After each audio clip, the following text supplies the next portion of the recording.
Okay, let's talk about something called Q-Day, which is a cybersecurity term for the upcoming moment when quantum computers become powerful enough to break today's main public key encryption systems.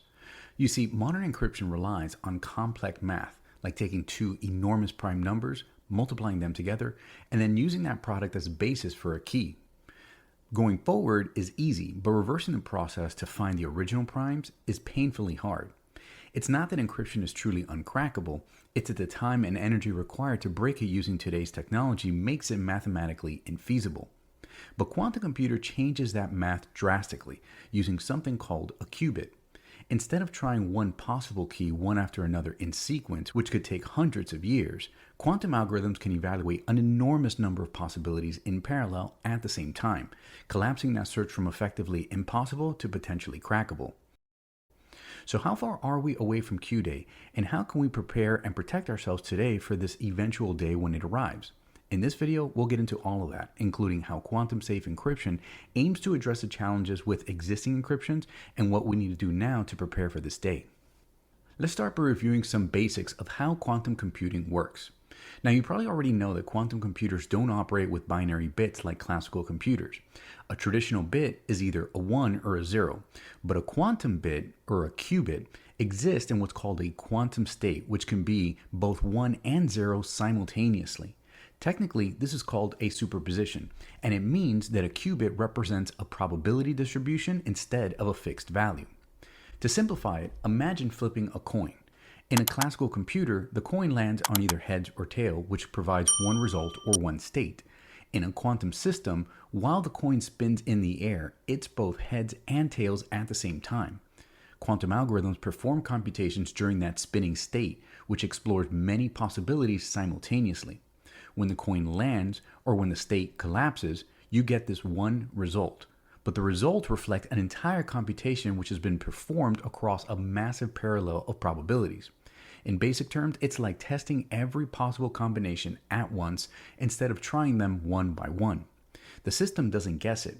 It evaluates the paths in parallel, then locks in the answer that satisfies the problems the quickest. That's the source of its speed and the threat that we have to today's encryption. This is also what gives quantum computing its exponential advantage in certain problem cases, particularly those involving large factorization or discrete logarithms, which is exactly what is used today with modern encryption.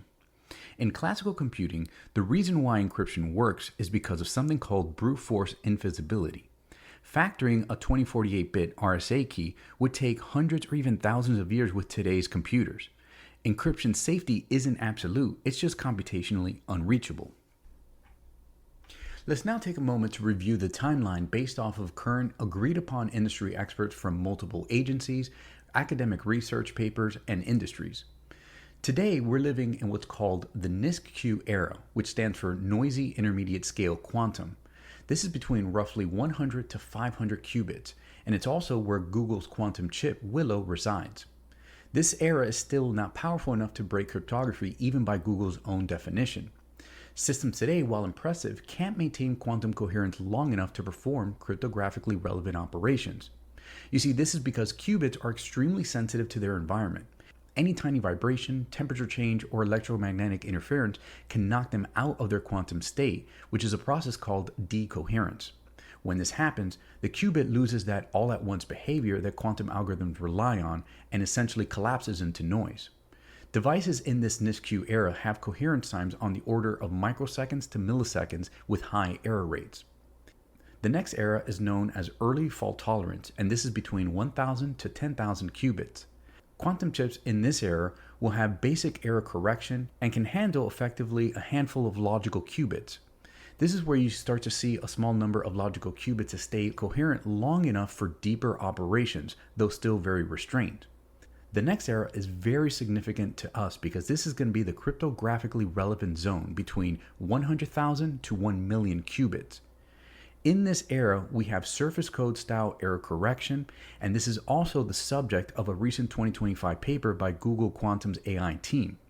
In their research paper, software engineer Craig Gidney estimates that a 2048-bit RSA integer could be factored in less than a week by a quantum computer with less than 1 million noisy qubits. This represents a significant shift from earlier estimates that had it around 20 million qubits for an 8-hour break.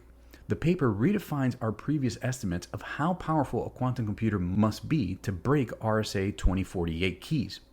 This concludes that the bar is actually much lower than we previously had suggested, and instead of needing 20 million noisy physical qubits to factor RSA-2048, the research paper estimates that it's actually far less than 1 million. The next era takes us around 20 million qubits and above, and this is where our old analysts had previously projected that quantum chips would be powerful enough to perform cryptographically relevant operations. By most analysts, 20 million qubits and above puts us between 1 to 3 decades out. The core conclusion here is that the hardware bar for quantum attacks on RSA-2048 is significantly lower than many previous resources had projected, which again makes a really hard case for us to move away from RSA-2048 and other vulnerable schemes that are not quantum safe. Now, it's important to know that any data that is harvested today can be stored indefinitely until this eventual day when Q-Day arrives. Once a quantum system reaches decryption capability, those historical archives become readable. And this is called a harvest now, decrypt later methodology. And it's not theoretical because nation states and well-resourced actors have already been incentivized to collect and retain this type of encrypted traffic for long-term horizon intelligence. So what can we do today in preparation for this upcoming Q-Day? The answer lies in something called Post-Quantum Cryptography. These are new cryptographic algorithms designed to resist quantum attack vectors while remaining feasible for classical systems that we use today. PQC algorithms don't rely on factorization or discrete logs, and this is what makes them so powerful and safe against quantum computing. Instead, they use something called lattice-based construction, multivariate quadratic equations, and code-based cryptography.